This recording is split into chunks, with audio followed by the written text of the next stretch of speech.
বন্ধু সভাপতি, মঞ্চে যারা আছেন, আমাদের বিজ্ঞান আন্দোলনের মানুষজন আছেন, বিভিন্ন বিদ্যালয় থেকে মাস্টারমশাইরা এসেছেন, দিদিমণিরা এসেছেন, ছোট ছোট ভাই বোন যারা এসেছে তাদের বাবা মায়েরা এসেছেন,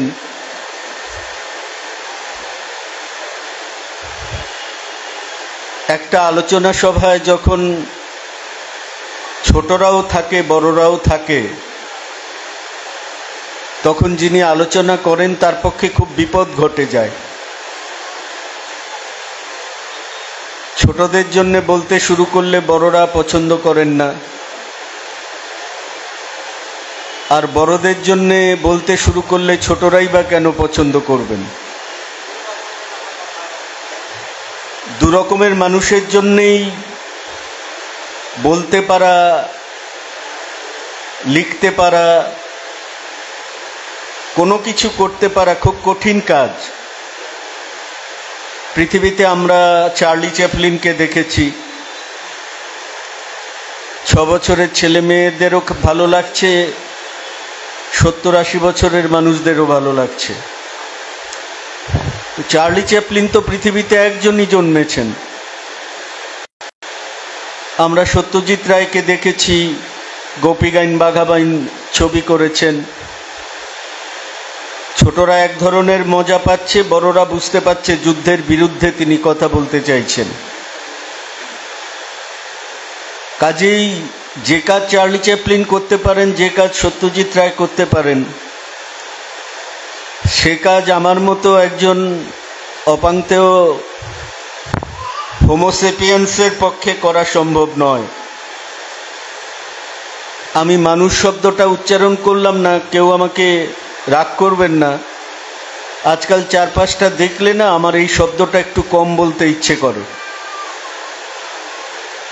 তাই বিজ্ঞানীরা যখন মানুষের একটা নাম দিয়েছেন হোমোসেপিয়েন্স, বিজ্ঞানীরা তো পৃথিবীর সব মানুষকে এক নামেই ডাকেন, তারা তো কোনো আলাদা করে ডাকেন না। সেই নামটা হচ্ছে হোমোসেপিয়েন্স, সেটাই আমি আপনাদের কাছে বললাম। আমি যখন এখানে এসেছি,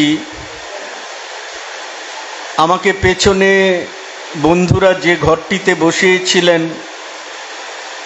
দেবপ্রসাদ বাবু ছিলেন, দেবব্রত বাবু ছিলেন, তারা রবীন্দ্র পরিষদের কথা বলছিলেন।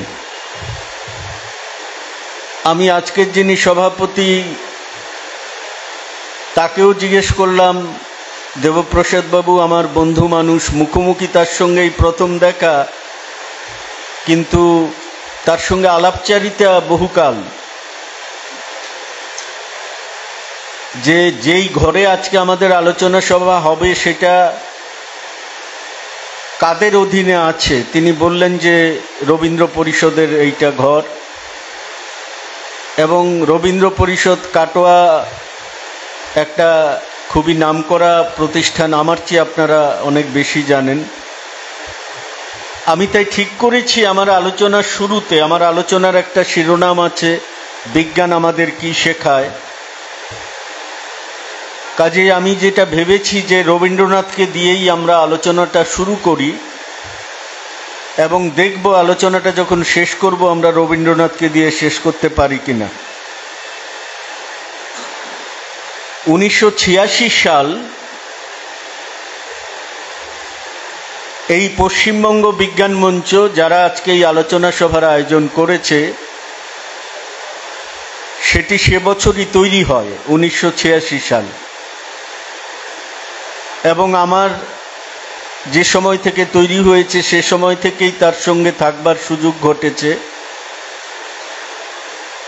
আবার 1986 সালে আমাদের দেশের কয়েকজন বড় মাপের মানুষ তাদের 125 বছর পালিত হয়েছে। 1861 সাল যাদের জন্ম, 1986 সালে তারা 125 বছরে পা দিয়েছিলেন। ফলে রবীন্দ্রনাথ এসে গিয়েছেন, আচার্য প্রফুল্লচন্দ্র রায় এসে গিয়েছেন, ডাক্তার নীলরতন সরকার এসে গিয়েছেন। পুরুষ শাসিত সমাজের সঙ্গে লড়াই করে যেই মেয়ে প্রথম চিকিৎসক হয়েছিলেন কাদম্বিনী গঙ্গোপাধ্যায়, তার কথা এসে গিয়েছিল। এবং ওইরকম একটা ঐতিহাসিক বছরে, যে বছর রবীন্দ্রনাথের 125 বছর পালিত হচ্ছে, আচার্য প্রফুল্লচন্দ্রের 125 বছর পালিত হচ্ছে, ডাক্তার নীলরতন সরকার, কাদম্বিনী গঙ্গোপাধ্যায়, ব্রহ্মবান্ধব উপাধ্যায়, এইসব মানুষদের 125 বছর পালিত হচ্ছে, সেই বছর আমরা আমাদের রাজ্যে কিছু মানুষজনেরা মিলে বিজ্ঞানের কথা বলবার জন্যে, ছোট ছোট ছেলে মেয়েদের বিজ্ঞান মনস্ক করবার জন্যে, যুক্তিবাদী করবার জন্যে, যে কথা বর্ধমান জেলার সম্পাদক একটু আগে আপনাদের বললেন, এই পশ্চিমবঙ্গ বিজ্ঞান মঞ্চ তৈরি হয়েছিল। আমার মনে আছে 1986 সাল, আমি তখন সবে সেন্ট জেভিয়ার্স কলেজে পড়াতে শুরু করেছি। কলিকাতা বিশ্ববিদ্যালয়ে গেছি কয়েক বছর পরে, 3-4 বছর পরে। আমাদের কলকাতা শহরে যে শিশির মঞ্চ বলে একটা প্রেক্ষাগৃহ আছে রবীন্দ্র সদনের পাশে, সেখানে একটা আলোচনা সভা হবে। আলোচনায় দুজন আলোচনা করবেন। একজনের নাম আপনারা সকলেই জানবেন, আরেকজনের নাম এখানে যারা আছেন বড়রা আমার ধারণা সকলেই জানেন। একজন হচ্ছেন আমাদের সকলের শ্রদ্ধেয় কবি শঙ্খ ঘোষ, তিনি রবীন্দ্রনাথের নাটক নিয়ে আলোচনা করবেন। আরেকজন হচ্ছেন যিনি রবীন্দ্রনাথের ব্যক্তিগত সচিব ছিলেন, যাকে ইংরেজিতে আমরা বলি প্রাইভেট সেক্রেটারি, তার নাম হচ্ছে নন্দগোপাল সেনগুপ্ত।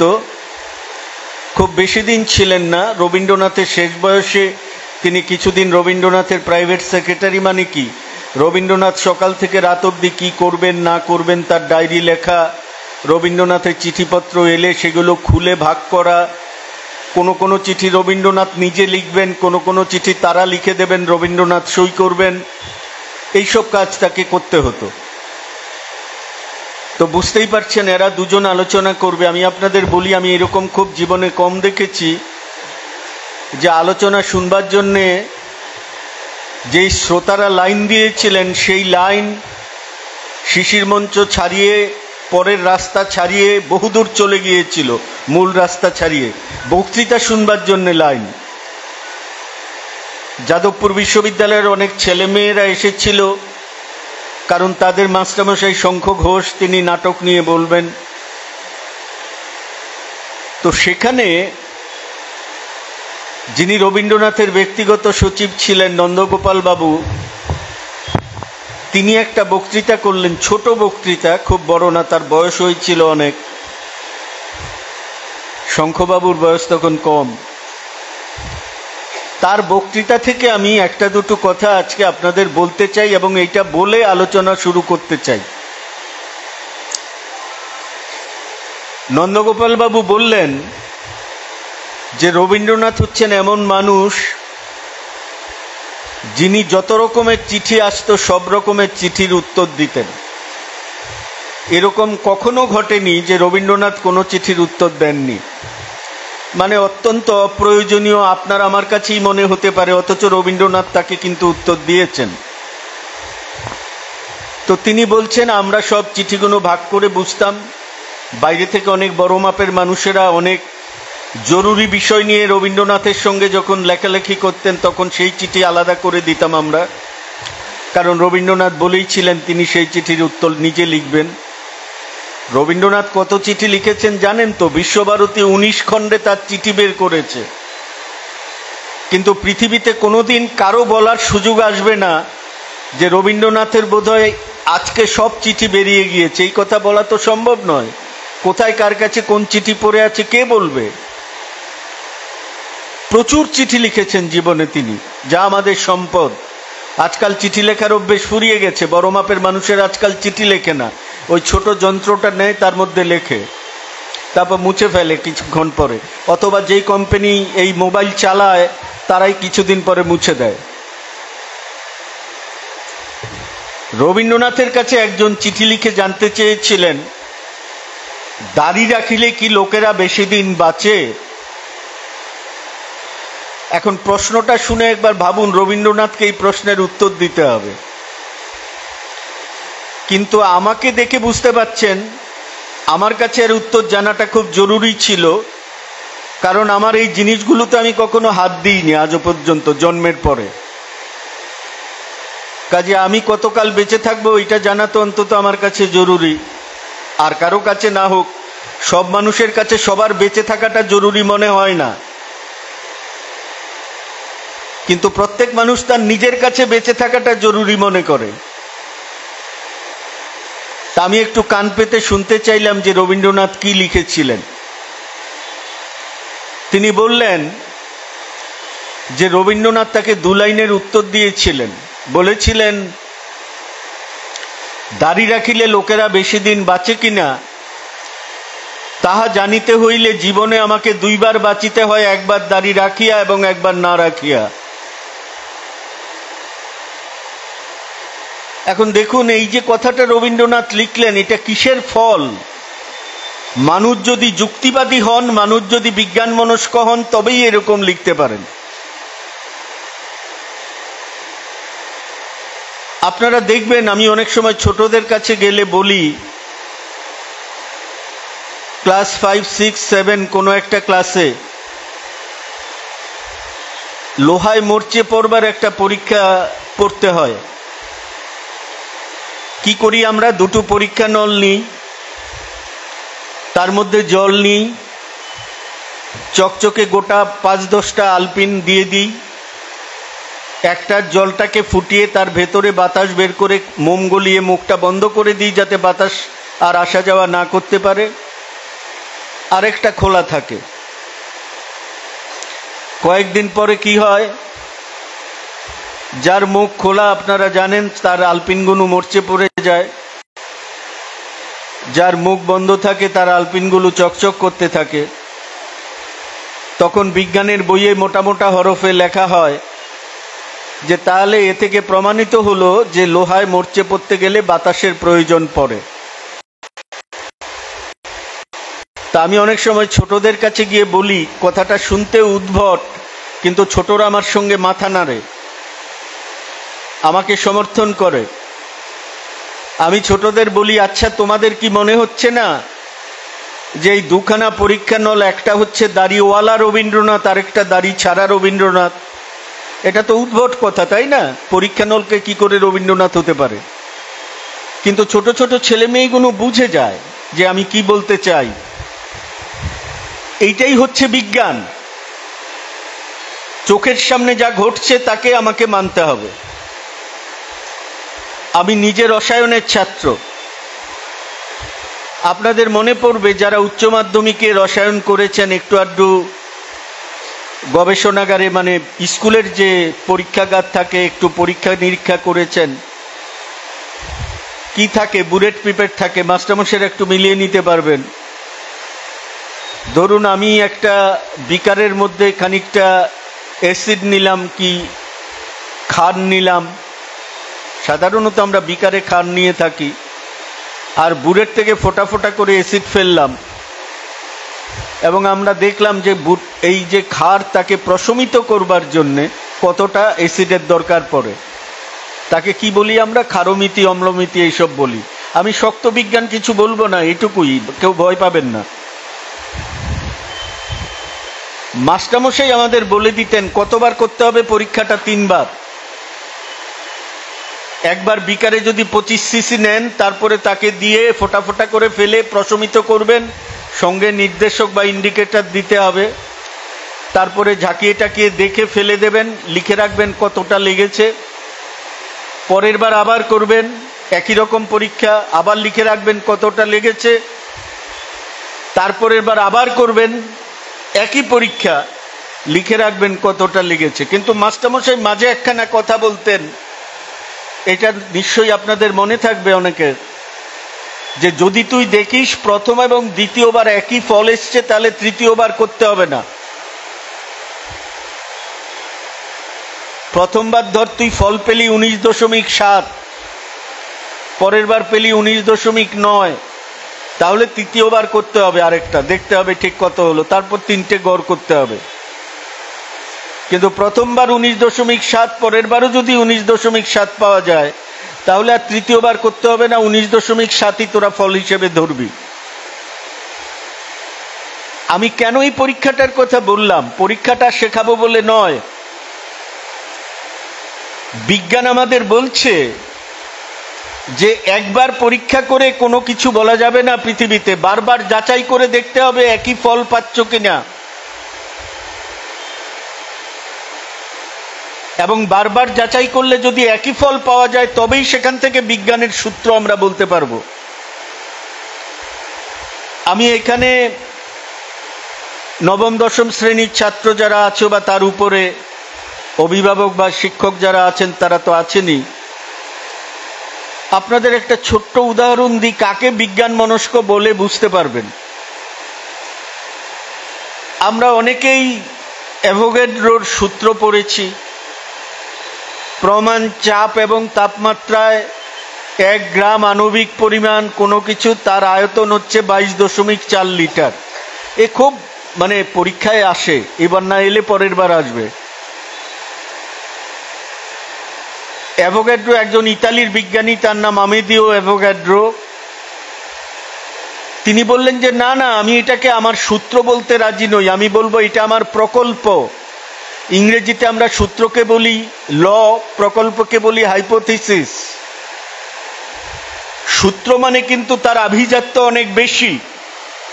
ইংরেজিতে যাকে বলি এরিস্টোক্রেসি, সেটা অনেক বেশি। যখন আমি আমার নামে সূত্র তৈরি করতে পারি, কিন্তু এখন আমি সূত্র তৈরি করতে পারছি না, জোর গলায় বলতে পারছি না, তাহলে আমি বলবো এটা আমার প্রকল্প। সব বিজ্ঞানীরা উচ্ছ্বসিত হয়ে অ্যাভোগাড্রোকে গিয়ে বললেন, আরে মশাই, আপনি প্রকল্প বলছেন কেন? আপনি যা করেছেন এ তো সাংঘাতিক কাজ, আপনি অ্যাভোগাড্রোর সূত্র বলুন। কেউ যদি আমাকে এসে বলে আপনি যে কাজ করেছেন এটা এত ছোট নয়, অনেক বড়, সেটা বলুন, তাহলে সাধারণভাবে তো সেটা বলারই কথা। আজকাল তো দেখছেনই চারপাশে, কম কাজ করেও কত ফুলিয়ে তারা কত কাজ করেছেন বলে, অথবা কোনো কিছু না করেই তারা বলে কাজ প্রায় শেষ করে এনেছি। কিন্তু একজন বিজ্ঞানী, তাকে সব বিজ্ঞানীরা গিয়ে বলছে যে আপনি সূত্র বলছেন না কেন? তিনি কি উত্তর দিয়েছিলেন জানেন? উত্তরটা আমি ছোটদের জন্যও বলছি, বড়দের কাছেও বলছি। তিনি বলেছিলেন যে ঠিকই আমি পৃথিবীর অনেক গ্যাস নিয়ে পরীক্ষা করেছি, যেখানে যত গ্যাস পাওয়া যায়, কিন্তু আমি কি পৃথিবীর সমস্ত গ্যাস নিয়ে পরীক্ষা করতে পেরেছি? পারিনি তো। পৃথিবীর কোথাও না কোথাও এমন গ্যাস তো থাকতেই পারে যেটা আমি পরীক্ষাগারে পরীক্ষা করতে পারিনি। তাহলে আমি কি করে বলবো যে সেই গ্যাস আমার নিয়ম মানবে, 22.4 লিটার হবে? নাও তো হতে পারে। কাজে যতদিন আমি পৃথিবীর সমস্ত গ্যাস, আমাকে কেউ বলবে আর কোনো গ্যাস নেই পৃথিবীতে, আমি যতদিন না পরীক্ষা করতে পারছি আমি তাকে সূত্র বলতে রাজি নই। তিনি নিজে বলছেন, খেয়াল করুন। মনে রাখবেন, বিজ্ঞানীরাই হচ্ছেন পৃথিবীর একমাত্র মানুষ যারা ভুল স্বীকার করে। আরেকটা কথা মনে রাখবেন, সেটা আরো বড় কথা, ভুল তারাই স্বীকার করেন যারা সাহসী। যাদের সাহস নেই, যারা কাপুরুষ, যারা ভয় পায় লোক কখন তাদের নিন্দে করবে, তারা ভুল স্বীকার করতে ভয় পায়। বিজ্ঞানের ইতিহাস যদি পড়েন তাহলে দেখবেন পৃথিবীর বড় বড় বিজ্ঞানী,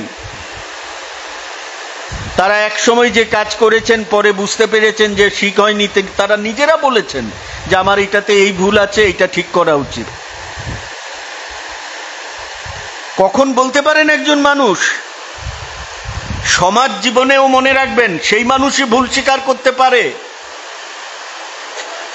রাষ্ট্রীয় জীবনে, প্রাতিষ্ঠানিক জীবনে, সাংগঠনিক জীবনে, বড়দের জন্য বলছি এটা, তারাই ভুল স্বীকার করতে পারেন যারা যুক্তিবাদী হন এবং বিজ্ঞান মনস্ক হন। না হলে ভুল স্বীকার করবার ক্ষমতা তাদের থাকে না। আমি এবার বলেছি বিজ্ঞান পরিষদে দাঁড়িয়ে কথা বলছি, কাজী রবীন্দ্রনাথকে আবার ডেকে আনব। এমন একটা কথা বলবো, শুনলে অনেকে অবাক হতে পারেন, সকলে নন, যে রবীন্দ্রনাথ জীবনের শেষ দিকে কত ৮০ বছর তো বেঁচে ছিলেন, 1861 থেকে 1941। যেটা বলবো অবাক হবেন না, রবীন্দ্রনাথ জীবনের শেষে বিজ্ঞানের বইপত্র ছাড়া আর বিশেষ কিছু পড়তেন না। শুনতে অবাক লাগছে না? আর যাই বলুন, রবীন্দ্রনাথ তো বিজ্ঞানী ছিলেন না। হ্যাঁ, রবীন্দ্রনাথ বিজ্ঞান মনস্ক ছিলেন, রবীন্দ্রনাথ যুক্তিবাদী ছিলেন, কিন্তু রবীন্দ্রনাথ তো বিজ্ঞানী ছিলেন না। এখন আপনারা আমাকে জিজ্ঞেস করতে পারেন, মশাই আপনি কিসের উপর ভরসা করে এই কথা বলছেন? আমি আপনাদের কাছে খুব তাড়াতাড়ি 3টে সাক্ষ্য প্রমাণ দেব। আপনারা জানেন রবীন্দ্রনাথ তাকে মেয়ের মতো ভালোবাসতেন, তার নাম হচ্ছে মৈত্রেয়ী দেবী। কেন মেয়ের মতো ভালোবাসতেন? কারণ তার বাবা আমাদের দেশের একজন বিখ্যাত দার্শনিক, তার নাম সুরেন্দ্রনাথ দাশগুপ্ত। তিনি প্রেসিডেন্সি কলেজে দর্শনবিদ্যা পড়াতেন, পরে সংস্কৃত কলেজে ছিলেন, পরে কলিকাতা বিশ্ববিদ্যালয়ে পড়িয়েছেন। কেমব্রিজ বিশ্ববিদ্যালয় তাকে দিয়ে কয়েক খণ্ডে ভারতীয় দর্শনের ইতিহাস লিখিয়েছে। কাজে বুঝতেই পারছেন তিনি একজন পণ্ডিত মানুষ। তিনি রবীন্দ্রনাথের বন্ধু ছিলেন। কাজে আমার যিনি বন্ধু হবেন তার মেয়ে তো আমার মেয়ের মতোই। কাজে রবীন্দ্রনাথ মৈত্রেয়ী দেবীকে মেয়ের মতো ভালোবাসতেন। মৈত্রেয়ী দেবীর স্বামী ছিলেন একজন রসায়ন বিজ্ঞানী। আমাদের দার্জিলিংয়ে কালিম্পং শহরে সিংকোনা গাছের ছাল থেকে কুইনাইন তৈরি হতো। মৈত্রেয়ী দেবীর স্বামী সেগুলো দেখভাল করতেন। রবীন্দ্রনাথ দার্জিলিংয়ে গেলেই তার বাড়িতে থাকতেন। এখন মৈত্রেয়ী দেবীর স্বামী বিদেশে কোনো বিজ্ঞানের বই বেরুলেই তিনি কিনে আনতেন। তার বিজ্ঞানের বই পড়বার খুব ঝোঁক ছিল। আর রবীন্দ্রনাথ যখন আসতেন একটু চোখ লাগিয়ে দেখতেন বিজ্ঞানের কিসব বই এসেছে, তিনি সেখান থেকে পড়তে নিতেন। এখন পড়তে নিতেন ঠিক আছে, একবার হলো কি, একটা বই সবেই ইউরোপে বেরিয়েছে এবং সেই বইটা রবীন্দ্রনাথ নিয়ে গেছিলেন মৈত্রেয়ী দেবীকে বলে। মৈত্রেয়ী দেবী রবীন্দ্রনাথ যখন এসছেন এবং ঘুরে ঘুরে আবার দেখছেন কোনো নতুন বই আছে কিনা, মৈত্রেয়ী দেবী এমন করে রবীন্দ্রনাথের দিকে তাকালেন, রবীন্দ্রনাথ বুঝলেন যে আমি একটা বই অনেক দিন আগে নিয়ে গেছিলাম, ফেরত দেইনি। মৈত্রেয়ী দেবী বোধহয় এই অভিযোগটাই তার চোখের মাধ্যমে আমাকে করছে। তো রবীন্দ্রনাথের মতো মানুষ তো, তিনি তখন মৈত্রেয়ী দেবীকে বললেন, লাইনটা খেয়াল করবেন, বই যাযাবর বটে, তবে তুমি ভেবো না আমি তাকে গোষ্ঠে ফিরিয়ে আনবো। এমন অসামান্য পরিহাসপ্রিয়তা কে করতে পারেন? রবীন্দ্রনাথ পারেন। এখন আপনারা ভাবতে পারেন আমি কোত্থেকে বলছি কথাটা। মৈত্রেয়ী দেবীর নহন্যতে বইয়ের নাম আমরা সবাই জানি, রবীন্দ্র পুরস্কার পেয়েছে, পড়েওছি অনেকে। কিন্তু তার একটা ছোট বই আছে স্বর্গের কাছাকাছি, বইটার নাম জানি না আপনাদের লাইব্রেরিতে আছে কিনা, বলতে পারবো না। না হলে আমি আপনাদের বলবো এই বইটা পড়লেই দেখবেন আমি যে কথাটা বললাম মৈত্রেয়ী দেবী নিজে লিখে গিয়েছেন। এটা প্রথম সাক্ষ্য প্রমাণ। দ্বিতীয়, আপনারা জানেন ঠাকুরবাড়ির বাংলাতে 3টে জমিদারি ছিল। আসবো আমরা, একটা চিঠি পড়ব পরে। রবীন্দ্রনাথ তার স্ত্রীকে লিখেছিলেন, খুব শুনবার মতো চিঠি, আমি পরে শোনাবো আপনাদের। তো সেইখানে রবীন্দ্রনাথ যাবেন, আর রবীন্দ্রনাথ কোথাও যাবেন যখন অন্য লোকেরা শুনতে পেতেন, খুব মজার মজার লেখা আছে জানেন, এইগুলো আজকে বলবার সময় নেই। শান্তিনিকেতনে এরকম একটা কথা প্রচলিত ছিল যে তারা যখন জানতে পারতেন যে এবার রবীন্দ্রনাথ বিদেশে কোথাও যাবেন, যে মানুষটা 1 মাসে একবার রবীন্দ্রনাথের সঙ্গে দেখা করতেন তিনি 7 দিনে একবার যেতে শুরু করলেন। কারণ যদি রবীন্দ্রনাথ একবার বলে বসে তুই আমার সঙ্গে যাবি, এই লোককে সামলাতে পারে। তো সেরকমই একটা ঘটনা হচ্ছে। শাজাদপুরে জমিদারি ছিল রবীন্দ্রনাথের, সেখানে তিনি যাবেন। তো অনেকেরই যাবার ইচ্ছে, কিন্তু রবীন্দ্রনাথ তো বলছেন না, না বললে আর কি করে হবে। তখন একজন অল্প বয়সের ছেলে, তার নাম হচ্ছে সুরেন্দ্রনাথ কর। সুরেন্দ্রনাথ কর হচ্ছেন আমাদের শিল্পাচার্য নন্দলাল বসুর খুব নিকটাত্মীয়। তিনি গেছিলেন কলা ভবনে ছবি আঁকা শিখবেন বলে, গিয়ে দেখছেন তার দাদা নন্দলাল যা কাণ্ডকীর্তি করছে, ছবি আঁকার লাইনে পয়সা জুটবে না, তার দাদাই সব পয়সা নিয়ে নেবে। তখন তিনি বুদ্ধি করে কি শিখতে শুরু করলেন? স্থাপত্য বিদ্যা, ইংরেজিতে যাকে বলে আর্কিটেকচার। এই যে শান্তিনিকেতনে বেড়াতে গেলে আপনারা বাড়িগুলো দেখেন, কোণার্ক, উদীচী, শ্যামলী ইত্যাদি ইত্যাদি, এই সব বাড়িগুলোর নকশা হচ্ছে এই মানুষটির করা, যার নাম সুরেন্দ্রনাথ কর।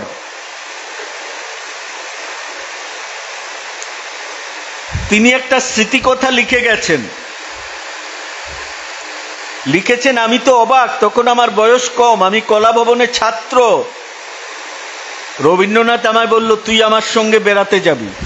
ভাবুন দেখি, কোনো কেউ তাকে বলল না, অতি সাধারণ একটা ছাত্র, তাকে বলল তুই যাবি আমার সঙ্গে। বলছে আমি তো যেতাম। এবার সুরেন কর যে বইটা লিখেছেন, বইটা পাওয়া যায়, এই বই থেকে আমি 2-3টে লাইন পড়ে শোনাই, আমি নিজের মুখে আপনাদের বলছি না। দুপুরবেলা খাবার পর ছিল অল্প বিশ্রামের সময়। এই সময় বিজ্ঞানের বই পড়তেন অধিকাংশ, কখনো বা ভূতত্ত্ব, প্রাণীবিদ্যা, ডাক্তারি, হোমিওপ্যাথিক, বায়োকেমিক ইত্যাদি ইত্যাদি। আমি সুরেন্দ্রনাথ করের বই থেকে আপনাদের শোনালাম। 3 নম্বরটা আরো জোরালো সাক্ষ্য। রবীন্দ্রনাথের 70 বছর বয়সে আমাদের সাংবাদিকতা জগতের কিংবদন্তি মানুষ রামানন্দ চট্টোপাধ্যায়, আপনারা জানেন, যিনি প্রবাসী এবং মডার্ন রিভিউ সম্পাদনা করতেন। বাংলা 1 তারিখে প্রবাসী বেরোতো, ইংরেজি 1 তারিখে মডার্ন রিভিউ বেরোতো, 1 মাসেও তার ব্যতিক্রম ঘটেনি। তিনি রবীন্দ্রনাথের 70 বছর বয়সে একটা বই বের করেছিলেন, গোল্ডেন বুক অফ ট্যাগর। এই মোটা বই। আমার দেশে বিদেশে যতগুলো স্মৃতিকথার বই দেখার সুযোগ হয়েছে, আমি আপনাদের দায়িত্ব নিয়ে বলছি, আমি এত ভালো বই, এত উৎকর্ষ বই আর কোথাও দেখিনি। রমারোলা, আইনস্টাইন থেকে শুরু করে কার লেখা নেই সেই বইয়ে। সেখানে রবীন্দ্রনাথের একজন, ওই যে গোড়ায় বললাম প্রাইভেট সেক্রেটারি, সেরকমই আরেকজন প্রাইভেট সেক্রেটারি, তার একটা ছোট ইংরেজি লেখা আছে, তার নাম অজিত চক্রবর্তী, যিনি কবি অমিয় চক্রবর্তীর ছোট ভাই, এবং অল্প বয়সে তিনি মারা গেছেন। রবীন্দ্রনাথ খুব দুঃখ পেয়েছিলেন। রবীন্দ্রনাথের তো জীবনে শুধু দুঃখই পেয়ে যেতে হয়েছে, যাকেই ভালোবেসে আঁকড়ে ধরতে চেয়েছেন তারাই মারা গেছেন। তারপরেও তো রবীন্দ্রনাথ বেঁচেছেন এবং লিখেছেন আমাদের জন্য। শুধু তাই নয়, সবশেষে বলে গিয়েছেন, মানুষের উপর বিশ্বাস হারানো পাপ। সেই যে ছোট ইংরেজি লেখা, আমি আপনাদের কাছে পড়ে শোনাচ্ছি না, সময় চলে যাবে। আপনারা গোল্ডেন বুক অফ ট্যাগরে দেখবেন তার লেখাটা, যেখানে তিনি ধরে ধরে বলছেন যে রবীন্দ্রনাথ শেষ জীবনে বিজ্ঞানের কত রকমের বিষয় পড়তেন।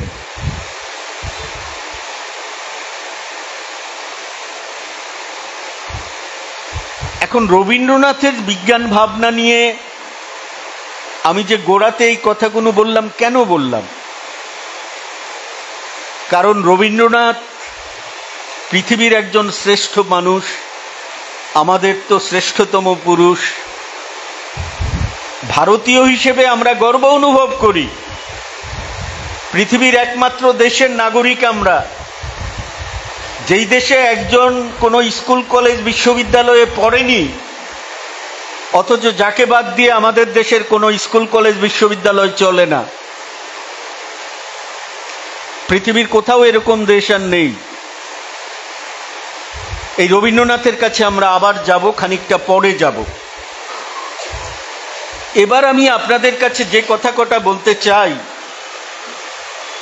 আপনারা খেয়াল করেছেন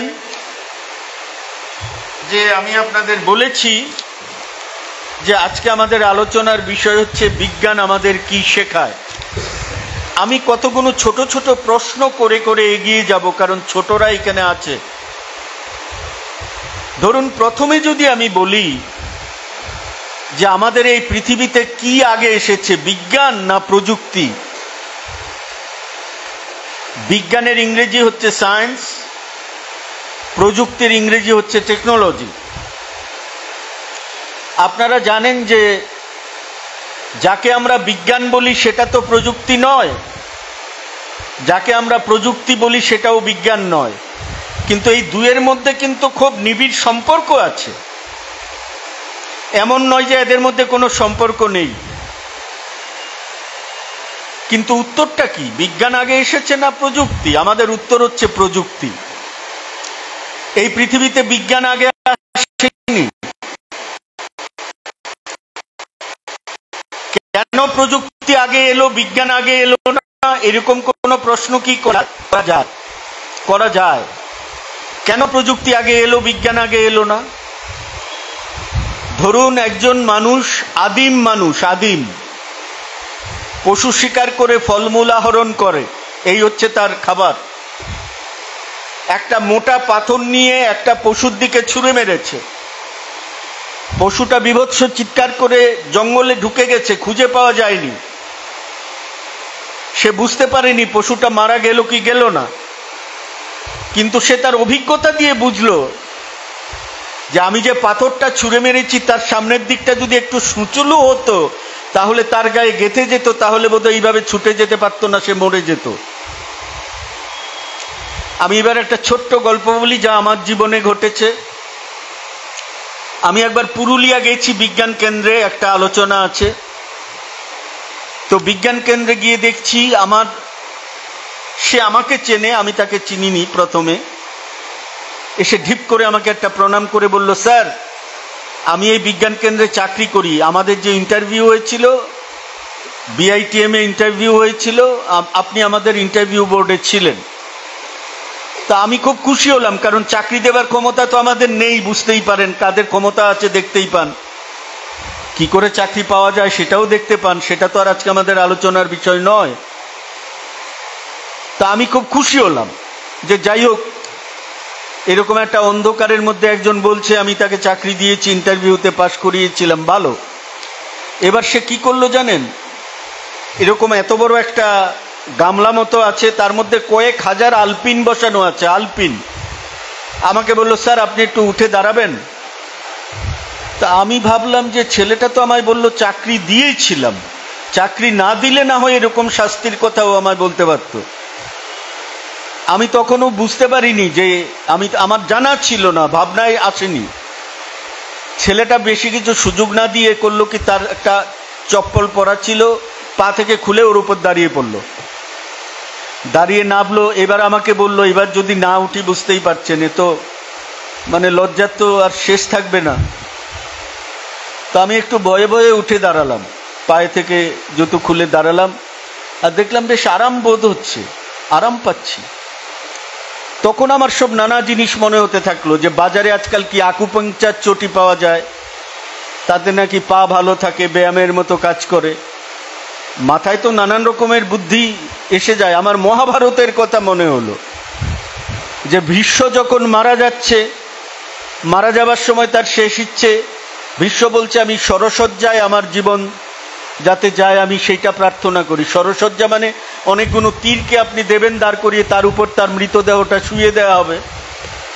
একটা তীরের উপরে একটা মৃতদেহ শোয়াতে গেলে সে তো ঢুকে যাবে ভেতরে, কিন্তু অনেকগুলো তীর যদি থাকে একটা মৃতদেহ শুয়ে দেন, আরাম বোধ করবেন, আকুপাংচারের মতো। পরে তো বিজ্ঞানটা জানা গেছে, ঘাত ইকুয়াল টু চাপ ইন্টু ক্ষেত্রফল, তাই না? ক্ষেত্রফল যত বাড়াবেন চাপ তত কমবে, ঘাতের মান তো ধ্রুবক, ঘাতের মান তো আর বাড়বে না কমবে না। ঘাত যদি 500 হয়, 100টা আলপিন থাকলে চাপ হবে 5 ইন্টু 100 500, কিন্তু 1000টা আলপিন থাকলে চাপ হবে 0.5। আরাম লাগবে, আপনার খুব আরাম লাগবে। দাদুরা অনেক সময় নাতিদের বলতো না, আপনাদের ছোটবেলায়, আজকাল আর এইসব তো হয় না, চুলটা টেনে দে একটু, তুই 4 আনা পাবি, 8 আনা পাবি, এসব পাবি, চুলটা নিয়ে দে, পিঠের উপর দাঁড়াতো, একটু হেঁটে যেত, বাচ্চাদের বলতো। তো এইগুলো হচ্ছে ওরকম ব্যাপার, চাপ ইন্টু ক্ষেত্রফল, ঘাত, আরাম পাওয়া যায়। এই যে কেন হয়, খেয়াল করুন কি বললাম, কেন হয়, তার যে উত্তর সেটা হচ্ছে বিজ্ঞান। আরো একটা ছোট্ট, তোমরা ছোটরা আছো, তোমাদের কাছে বলি, খুব তাড়াতাড়ি বলতে হবে। ধরো এই যে আমি দাঁড়িয়ে কথা বলছি না, এটা তো একটা যন্ত্র নাকি?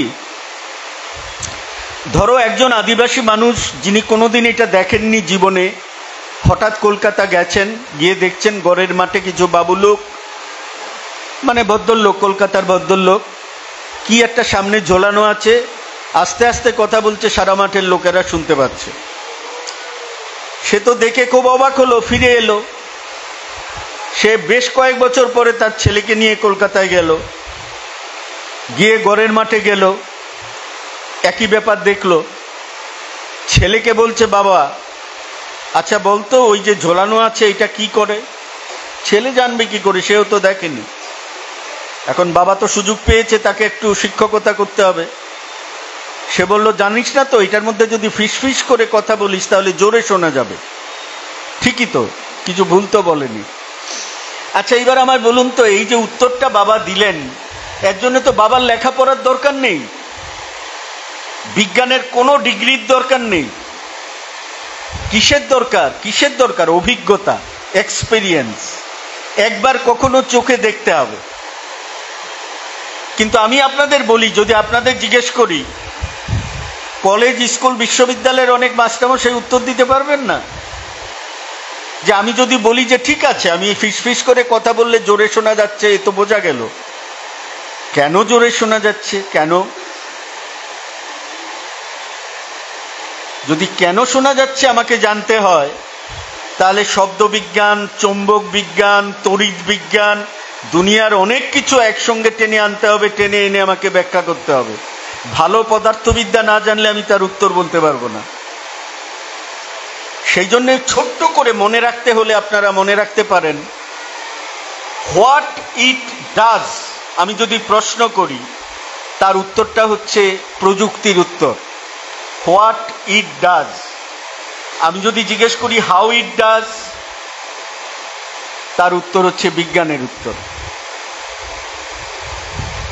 আমি ছোটদের কাছে আরেকটা কথা বলবার চেষ্টা করি, প্রথমে ছোটরা খুব অবাক হয়ে যায়, পরে মেনে নেয়।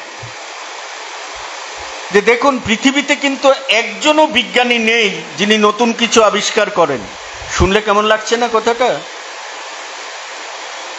আমি বলছি আবার, পৃথিবীতে একজনও বিজ্ঞানী নেই যিনি নতুন কিছু আবিষ্কার করেন। উদাহরণ দিই একটা দুটো।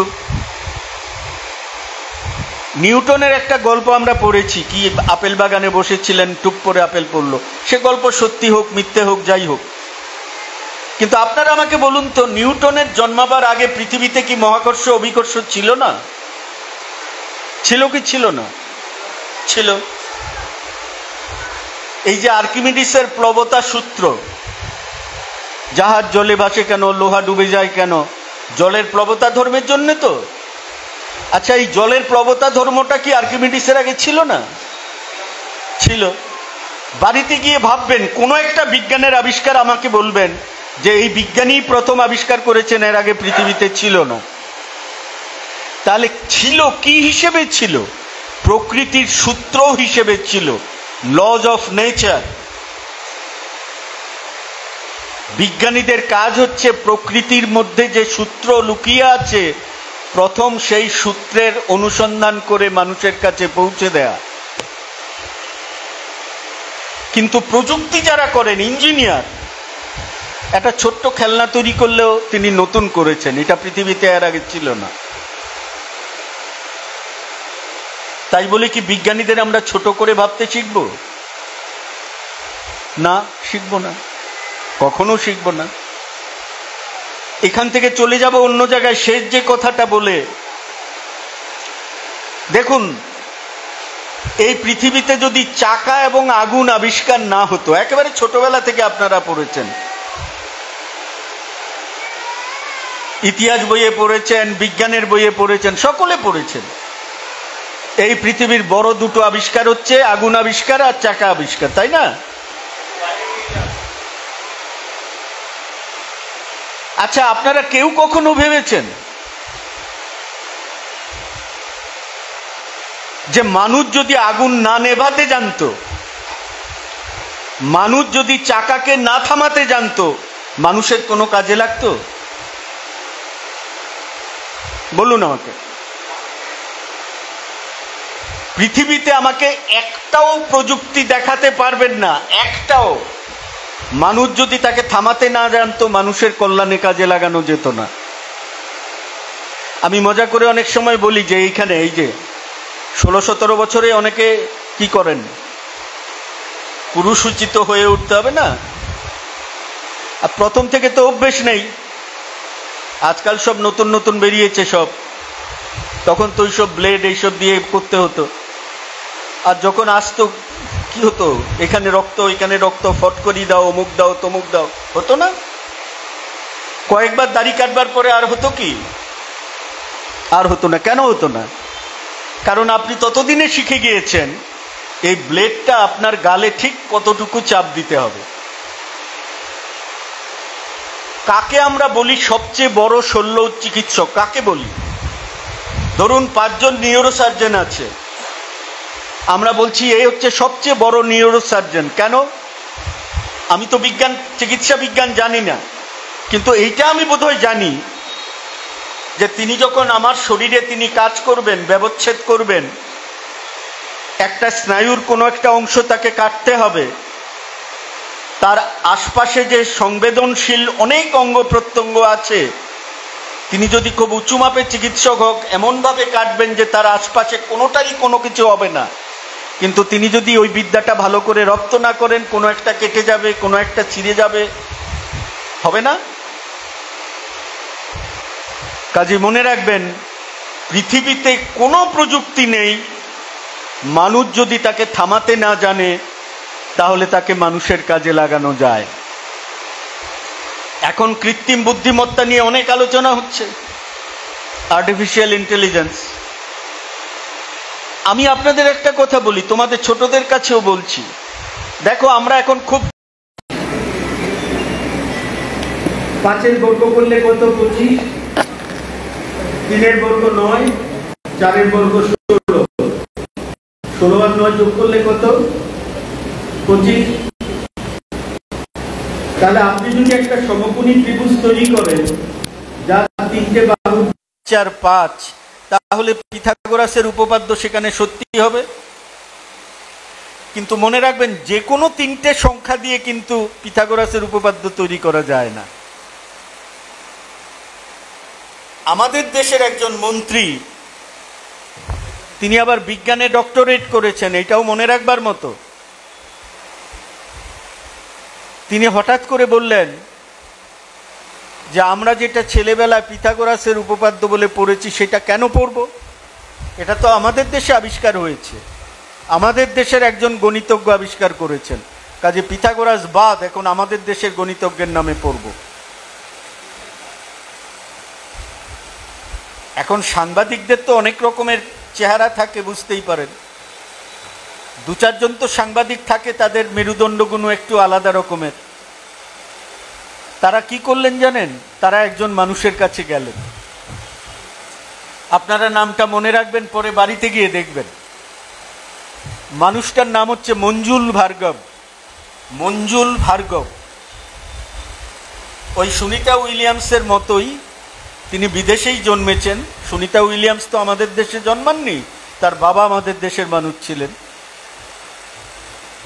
তেমনি মঞ্জুল ভার্গব, তার বাবা আমাদের দেশে জন্মেছেন, তিনি বিদেশেই জন্মেছেন। কিন্তু তিনি একজন পৃথিবীর খুব বিখ্যাত গণিতজ্ঞ। তিনি একটা পদক পেয়েছেন, তার নাম হচ্ছে ফিল্ডস পদক। ফিল্ডস, এই ফিল্ডস পদকটাকে বলা হয় গণিতের নোবেল পুরস্কার। গণিতে তো নোবেল পুরস্কার নেই, এটা হচ্ছে গণিতের নোবেল পুরস্কার, তিনি এটা পেয়েছেন। নামটা আবার বলছি, মঞ্জুল ভার্গব। জল খাওয়াতে পারেন? তো কয়েকজন সাংবাদিক তার কাছে গেলেন। এটা শুনুন, তোমরা ছোটরাও শোনো, তোমরা বুঝতে পারবে, কিচ্ছু শক্ত কথা বলবো না। সাংবাদিকরা গিয়ে তাকে বললেন যে আচ্ছা, ভারতের একজন মন্ত্রী বলছেন যে এটা পিথাগোরাসের নামে হওয়া উচিত নয়, এটা ভারতের একজন গণিতজ্ঞের নামে হওয়া উচিত, আপনার কি মত? তো তার বাবা ভারতীয় ছিলেন, নামটা শুনে বুঝলে তিনিও ভারতীয়, নামের একটা গন্ধ আছে তার নামের মধ্যে, সেটা সত্যি হলে তো তিনি বলবেনই। তিনি কি বললেন শোনো, বাড়িতে গিয়ে উইকিপিডিয়া খুলবেন, পেয়ে যাবেন আমি যা বলছি। তিনি বললেন, কথাটা খেয়াল করবে, যে এই যে সংখ্যা তিনটে বেছে নেয়া, 3, 4, 5 যেরকম বললাম, এই তিনটে সংখ্যাকে একসঙ্গে বলা হয় ত্রয়ী সংখ্যা, ত্রয়ী।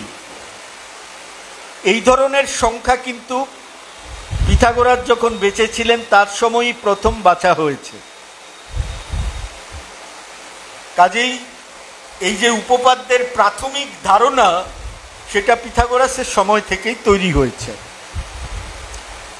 তারপরে বলছেন, ভারতে যেহেতু যাগযজ্ঞ হতো, অনেক যজ্ঞের বেদি তৈরি হতো, বেদিতে দেখবেন নানা রকম জ্যামিতিক আকার থাকে, কাজেই ভারতে ওই কাজটা হয়েছে এবং পিথাগোরাসের উপপাদ্যের সংজ্ঞা তৈরি হয়েছে। সংজ্ঞা, প্রথমটাকে তিনি বলছেন উদাহরণ, শব্দগুলো খেয়াল রাখবেন। প্রথম শব্দটাকে বলছেন উদাহরণ, দ্বিতীয়টাকে বলছেন সংজ্ঞা, তারপরেই বলছেন বিজ্ঞান কিন্তু শুধু সংজ্ঞা এবং উদাহরণ দিয়ে হয় না, বিজ্ঞানকে বিজ্ঞান হতে গেলে তার চাই প্রমাণ। ইংরেজিতে বললেন এক্সাম্পল, ডেফিনেশন অ্যান্ড প্রুফ। উদাহরণ, সংজ্ঞা এবং প্রমাণ। তারপরেই মঞ্জুল ভার্গব বললেন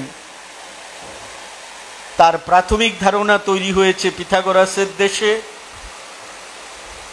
তার সংজ্ঞা তৈরি হয়েছে ভারতে, তার প্রমাণ দিয়েছে চীন দেশের গণিতজ্ঞেরা, তিনি তাদের নামও বলেছেন।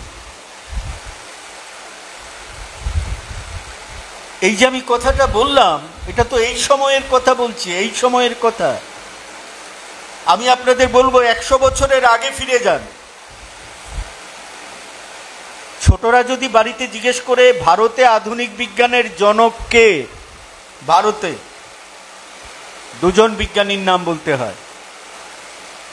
পৃথিবীতে আধুনিক বিজ্ঞানের জনক কে বললে আমরা কার নাম বলি? গ্যালিলিও। কেন গ্যালিলিওকে বলা হয় তার কারণ আছে, সেটা আজকে আলোচনার সময় নেই। কিন্তু আমাদের দেশে জগদীশচন্দ্র এবং প্রফুল্লচন্দ্র। ভারতীয় বিজ্ঞান কংগ্রেস শুরু হয়েছিল 1914 সালে কলকাতায়, এশিয়াটিক সোসাইটিতে। প্রথম সভাপতি ছিলেন স্যার আশুতোষ মুখোপাধ্যায়, আমাদের দেশের এখন পর্যন্ত সর্বশ্রেষ্ঠ উপাচার্য। তার মেরুদণ্ডের চরিত্র সম্পর্কে আপনারা নিশ্চয়ই উপলব্ধি করতে পারেন। তিনি ছিলেন ভারতীয় বিজ্ঞান কংগ্রেসের প্রথম সভাপতি।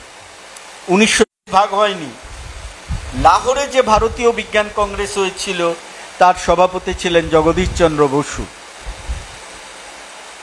আমি আপনাদের বলি, এলাহাবাদের ইউনিভার্সিটি প্রেস তারা 3 খণ্ডে ভারতীয় বিজ্ঞান কংগ্রেসের সভাপতিদের বক্তৃতাগুলো প্রকাশ করেছেন, কাজে এগুলো পাওয়া যায়। আপনাদের বলবো, তোমাদের বলবো, যখন সময় হবে জগদীশচন্দ্রের সেই বক্তৃতাটি, অনেক বড় বক্তৃতা, সেটা তোমরা পড়বে। কিন্তু সেই বক্তৃতা থেকে আমি মাত্র 2টো লাইন তোমাদের কাছে বলবো, 2টো লাইন। আমি ইংরেজিটা তুলে এনেছিলাম, কিন্তু ইংরেজিটা পড়বো না, বাংলাতে বলছি। তিনি বলছেন, শুনে নাও, কবে বলছেন? আজ থেকে 100 বছর আগে, 1927, এখন 1925। কেউ যদি মনে করেন পৃথিবীর কোনো একটা আবিষ্কার কোনো বিশেষ জাতি, কোনো বিশেষ বর্ণ, বিশেষ ধর্মের উপরে নির্ভর করে সভ্যতার অবিচ্ছিন্ন পরিশ্রমের ফসল, মানব সভ্যতার অবিশ্রান্ত পরিশ্রমের ফসল। এই মানব সভ্যতার পরিশ্রম থেকে যে সম্পদ উঠে আসে তার মালিকানার দাবি কোনো জাতি, কোনো বর্ণ, কোনো ধর্ম, কোনো সম্প্রদায় এককভাবে নিতে পারে না। আজকে বলছেন না, 100 বছর আগে। আপনারা এখন দেখছেন না, আমি ওইদিকে যাব না বেশি। কয়েকদিন আগে বৈদ্যুতিন মাধ্যমে সন্ধ্যাবেলা একটা ঝগড়া শুনছিলাম। ঝগড়া শোনার সময় থাকে না, আগ্রহও থাকে না। তো একদিন বাড়িতে কোনো কারণে ছিলাম, ঝগড়াটা দেখছিলাম। তো তাতে মোটামুটি ঔরঙ্গজেব সম্পর্কে অশ্লীল যত কথা প্রয়োগ করা যায় প্রয়োগ করা হচ্ছে। ছোটরা আছে, কি বলবো, বেশি দূর তো যেতে পারবো না। আমি বিস্মিত হয়ে গেছি যে বৈদ্যুতির মাধ্যমে এইসব শব্দ প্রয়োগ করছে এরা, কোনো বাধা নিষেধ নেই। আমার তখন কি মনে হলো জানো, তাদের জন্য আমার না করুণা হতে থাকলো।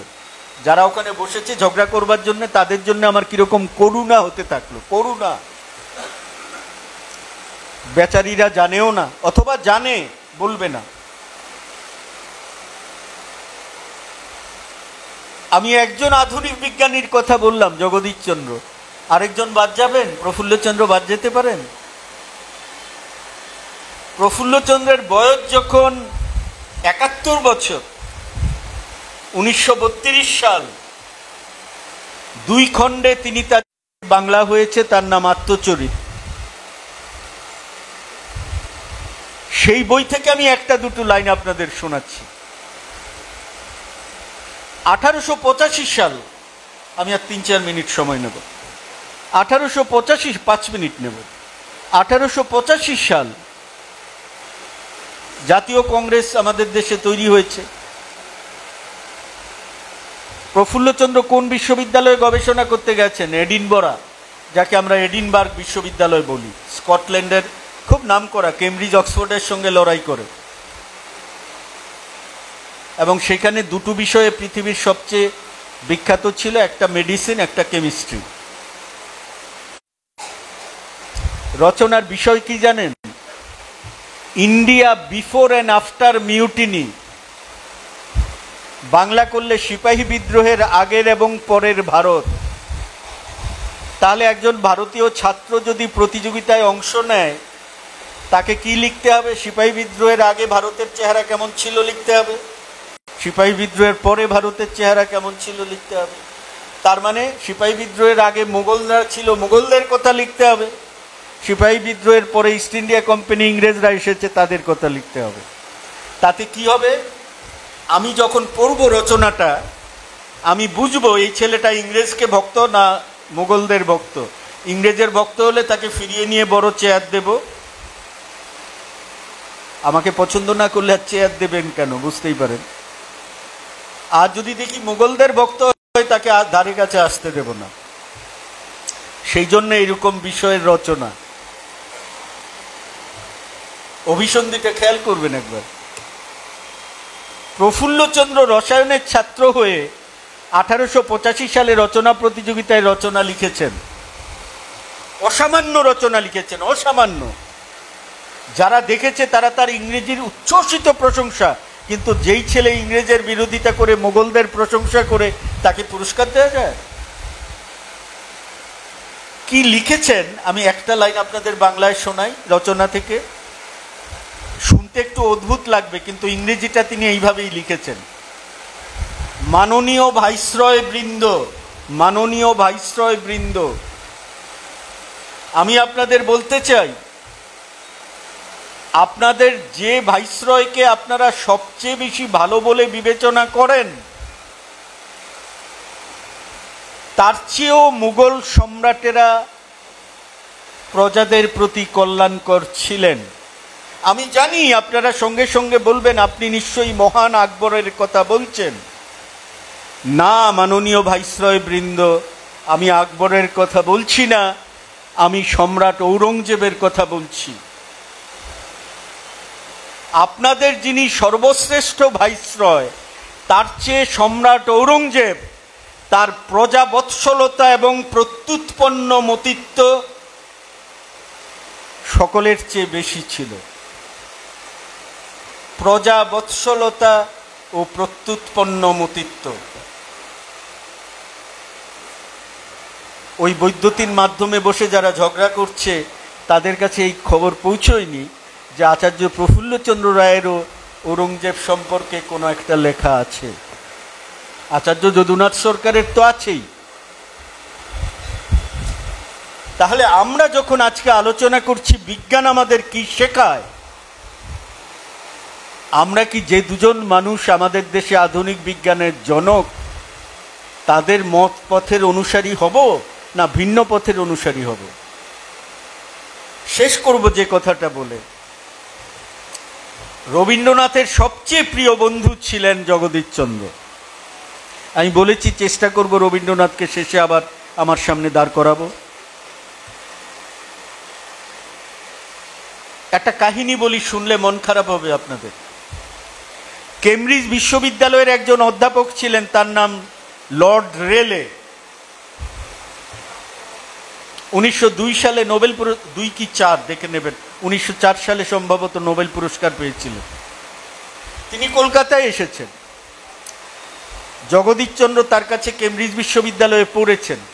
জগদীশচন্দ্র যখন শুনলেন তার মাস্টারমশাই কলকাতায় এসেছে, তিনি তাকে বললেন, একদিন স্যার আপনি প্রেসিডেন্সি কলেজে আসবেন, কারণ প্রেসিডেন্সি কলেজে 1884 সাল থেকে জগদীশচন্দ্র পড়াচ্ছেন, 1889 সাল থেকে প্রফুল্লচন্দ্র পড়াচ্ছেন। এখন মাস্টারমশাইকে ছাত্র ডাকলে মাস্টারমশাইয়ের ঘাড়ে কটা মাথা যে যাবেন না, যাবেন তো, গেছেন। গিয়ে দেখছেন জগদীশচন্দ্র একটা এইটুকু ঘরে গবেষণা করছেন। কতটুকু ঘর জানেন? ওই যে ট্রেনের ভেতরে বাথরুম থাকে ঠিক অতটুকু। হ্যাঁ, ইচ্ছে করে ছোট করে বলছি না, যা সত্যি বলছি। ট্রেনের ভেতরে যে বাথরুম থাকে তার সাইজ। এই কাজ দেখে অবাক হয়ে গেলেন মাস্টারমশাই। তিনি তার ছাত্রকে পিঠ চাপড়ে প্রশংসা করে বাড়ি ফিরলেন কলকাতায়। বিকেল 3:15 নাগাদ প্রেসিডেন্সি কলেজের প্রিন্সিপাল জগদীশচন্দ্রকে একটা শোকজ নোটিশ পাঠালেন, কারণ দর্শানোর নোটিশ। তুমি কার অনুমতি নিয়ে একজন বাইরের লোককে কলেজে ঢুকিয়েছ? চাইলে হেডমাস্টার মশাইরা, প্রিন্সিপালরা এইসব করতেই পারেন, উপাচার্যরা করতেই পারে। তার মেরুদণ্ড কেমন তার উপর নির্ভর করবে। তো মনে রাখবেন, তার আগে জগদীশচন্দ্র দীর্ঘদিন মাইনে নেননি। তাকে সাদা চামড়ার অধ্যাপকদের চেয়ে কম মাইনে দেওয়া হতো, তিনি নেননি মাইনে। এবং তিনি যে লড়াই করেছেন, তখন শিক্ষক সংগঠনও নেই, ছাত্র সংগঠনও নেই যে মিছিল করবে রাস্তায়। তার পাশে দাঁড়িয়েছিলেন তার স্ত্রী, কারণ তার স্ত্রী, যার কন্যা, তিনি হচ্ছেন আমাদের দেশে নারী স্বাধীনতা এবং নারী শিক্ষার একজন অগ্রণী মানুষ। অবলা বসু, যার কথা বলছি, তিনি তার স্বামীর পাশে দাঁড়িয়েছেন। লড়াই তোমায় করতেই হবে। লড়াই করে জিতেছিলেন তিনি। কিন্তু মানুষেরও তো একটু দুর্বলতা আসে। এতদিন লড়াই করবার পরে এই চিঠিটা পেয়ে তার খারাপ লাগে। কি করবেন তিনি? কার কাছে যাবেন? তার সবচেয়ে প্রিয় বন্ধু, বলেছি আপনাদের, রবীন্দ্রনাথ। রবীন্দ্রনাথের কাছে গেলেন। শুনুন এবার, 1 মিনিট লাগবে। রবীন্দ্রনাথ তাকে বললেন, সরকারের কাছ থেকে কোনো পয়সা না নিয়ে বিজ্ঞান করতে গেলে তোমার কত টাকা চাই? জগদীশচন্দ্র বললেন, 20,000 টাকা। রবীন্দ্রনাথ বললেন, আমার কাছে 10,000 টাকা আছে জোড়াসাঁকুর বাড়িতে। বলে দাড়ি টানলেন না, দাড়ি টানেননি। দাড়ি টানবার লোক তো রবীন্দ্রনাথ ছিলেন না। বললেন, তুমি ভেবো না, বাকি 10,000 টাকাও আমি তোমায় সংগ্রহ করে দেব। এদিকে ওদিকে হাত পাচ্ছেন কে? রবীন্দ্রনাথ। একটা ছোট্ট রাজ্য ত্রিপুরা, ত্রিপুরার মহারাজাকে রবীন্দ্রনাথ চিঠি দিচ্ছেন জগদীশচন্দ্রকে অর্থকরী সহায়তা করবার জন্য। আপনাদের চোখে জল এসে যেতে পারে আমি চিঠিটা যদি পড়ি, কিন্তু শুনুন। রবীন্দ্রনাথ রাজাকে লিখলেন, ভিক্ষুক বেশে আপনার কাছে কিছু প্রার্থনা করি, ভিক্ষুক বেশে আপনার কাছে কিছু প্রার্থনা করি।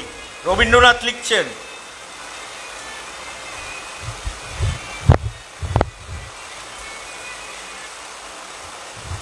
রাজা রবীন্দ্রনাথকে যা লিখেছিলেন এটা আমার পড়তেই হবে আপনাদের কাছে। রাজারা ওরকম চিঠি সাধারণত লেখেন না। রাজা লিখছেন, শুনুন, সবটা পড়ব না, কয়েকটা লাইন। এই বেশ আপনাকে সাজে না, আপনার বাঁশি বাজানোই কাজ। আমরা ভক্তবৃন্দ ভিক্ষার ঝুলি বহন করিব, প্রজাবৃন্দের প্রদত্ত অর্থই আমার রাজভোগ যোগায়। রাজা লিখছেন, আমাদের অপেক্ষা জগতে কে আর বড় ভিক্ষুক আছে? এ ভিক্ষার ঝুলি আমাকেই শোভা পায়, আমাকেই ইহা পূর্ণ করিতে হইবে। বর্তমানে আমার ভাবি বধূমাতার দু এক পদ অলঙ্কার নাইবা হইল, তৎপরিবর্তে জগদীশবাবু সাগর পার হইতে যে অলঙ্কারে ভারত মাতাকে ভূষিত করিবেন তাহার তুলনা কোথায়?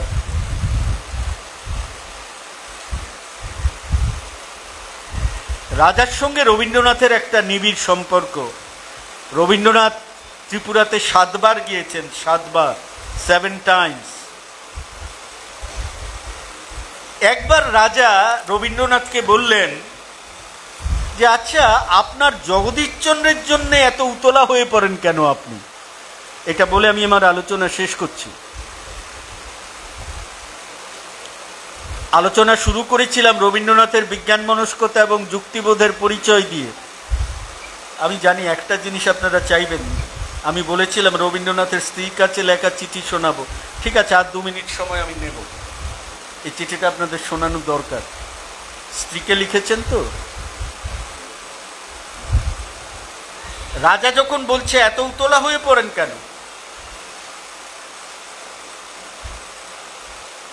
রবীন্দ্রনাথ রাজাকে কি উত্তর দিয়েছিলেন শুনুন।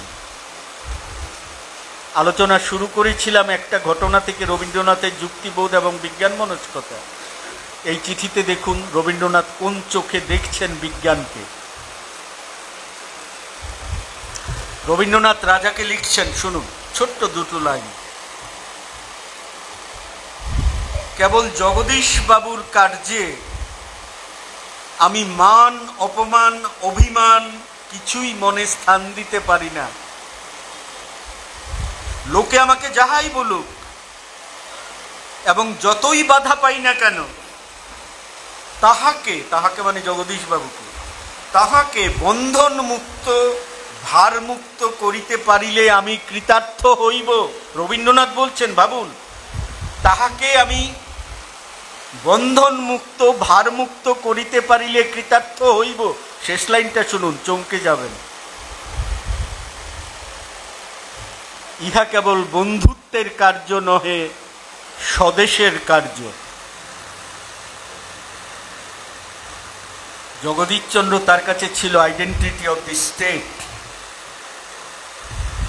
ইউরোপে যখন বিজ্ঞান হচ্ছে, আধুনিক বিজ্ঞান, জগদীশচন্দ্র সমউচ্চতার কাজ করছেন, রয়্যাল ইনস্টিটিউশনে বক্তৃতা করছেন, লর্ড কেলভিন শুনছেন, জর্জ বার্নার্ড শ শুনছেন, আমাদের স্বামী বিবেকানন্দ সেদিন ছিলেন, তিনি শুনেছেন। সারা পৃথিবীর মানুষ প্রশংসা করছে তার কাজে। রবীন্দ্রনাথ জগদীশচন্দ্রকে শুধুমাত্র তার বন্ধু বলে ভাবছেন না, জগদীশচন্দ্রকে এই জন্যেই সহায়তা করছেন কারণ তিনি জগদীশচন্দ্রকে সহায়তা করা স্বদেশের কার্য বলে মনে করেন। একটা মানুষের বিজ্ঞান বোধ কতটা গভীরে গেলে একজন মানুষের বিজ্ঞান গবেষণাকে এইভাবে ব্যবহার করা যায়, এইভাবে চিহ্নিত করা যায়, এটা নিশ্চয়ই আপনারা বড়রা যারা আছেন উপলব্ধি করতে পারছেন। আমি শেষ করছি আপনাদের কাছে, এটার ব্যাখ্যা করবার প্রয়োজন পড়বে না। রবীন্দ্রনাথ কতগুলো কুসংস্কার নিয়ে কি ভাবতেন সেটা তার পরিচয় পাবেন, শুনুন। আমি আপনাদের বলেছি যে শিলাইদহ, পতিশ্বর এবং শাহজাহানপুর এই 3টে জমিদারি ছিল বাংলাদেশে ঠাকুরবাড়ির। তো ঠাকুরবাড়ির লোকেদের তো যেতেই হতো। 1891 সাল, রবীন্দ্রনাথের বয়স তখন 30 বছর। রবীন্দ্রনাথ তার স্ত্রীকে সম্বোধন সাধারণভাবে লিখতেন, আবার কিছু চিঠি লিখেছেন ভাই ছুটি বলে সম্বোধন করতেন। রবীন্দ্রনাথ তার স্ত্রীর অনেকগুলো চিঠির উপরে লিখতেন ভাই ছুটি বলে লিখতেন।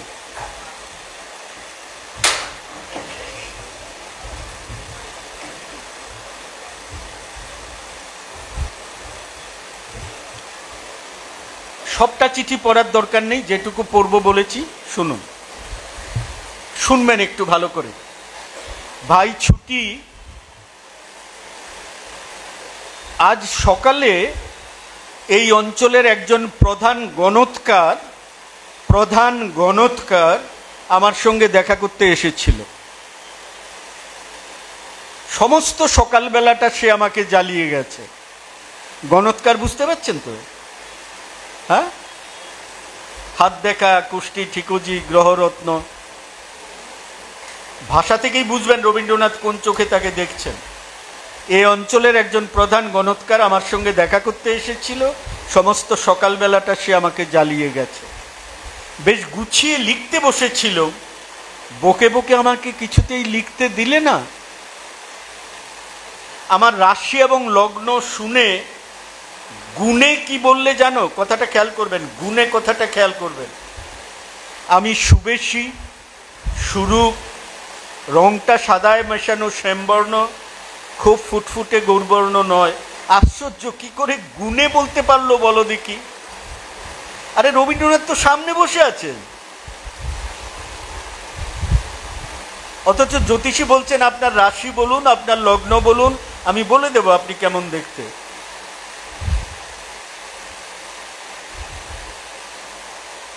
তারপরে বললে আমার সঞ্চয় বুদ্ধি আছে, কিন্তু সঞ্চয় করতে পারবো না, খরচ অজস্র করব, কিন্তু কৃপণতার অপবাদ হবে।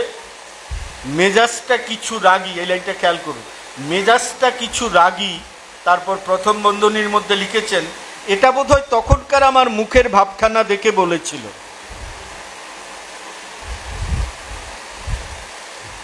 এবার স্ত্রীর প্রশংসা করছেন। তারপরে স্ত্রীর প্রশংসা কোথায় যাচ্ছে দেখুন, আমার ভার্যাটি বেশ ভালো, ৬০-৬২ বৎসরের বেশি বাঁচব না। এখান থেকে শুনুন, ৬০-৬২ বৎসরের বেশি বাঁচব না, যদি বা কোনো মতে সে বয়স কাটাতে পারি, তো ৭০ কিছুতেই পেরুব না। শুনে তো আমার ভারী ভাবনা। যা হোক, এবার লাইনটা শুনুন, যা হোক তুমি তাই নিয়ে যেন বেশি ভেবো না, এখনো কিছু না হোক ৩০-৪০ বছর আমার সংসর্গ পেতে পারবে, ততদিনে সম্পূর্ণ বিরক্ত না ধরে গেলে বাঁচি। স্ত্রীকে লিখছেন স্বামী যে ৭০ অবধি বাঁচলেও তো আরো ৩০-৪০ বছর আমার সঙ্গে ঘর করতে হবে, ততদিনে যদি তুমি আমার উপর বিরক্ত হয়ে যাও, আমি চাইছি না যে তুমি আমার উপর বিরক্ত হয়ে যাও। রবীন্দ্রনাথ ৮০ বছর বেঁচে ছিলেন, আপনারা সবাই জানেন। আমি এই চিঠিটা পড়ে শোনালাম এই জন্যে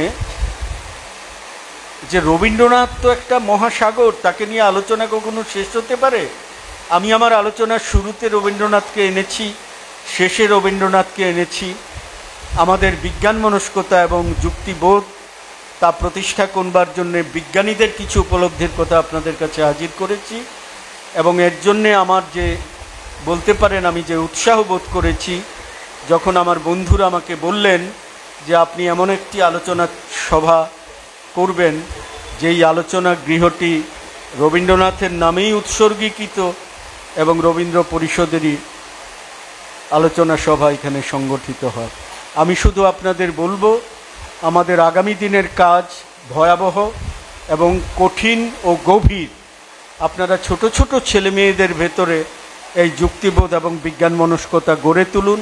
আমাদের দেশের বিজ্ঞানীদের কথা, রবীন্দ্রনাথের কথা, তাদের কথা তুলে ধরুন, এবং এই ঐতিহ্যের উত্তরাধিকারী হিসেবে যাতে আমরা ছোটদের গড়ে তুলতে পারি, তার জন্য সবাই মিলে আমরা চেষ্টা করব। এই কথা বলে আপনাদের প্রতি কৃতজ্ঞতা জানিয়ে আমার আলোচনা শেষ করছি। নমস্কার।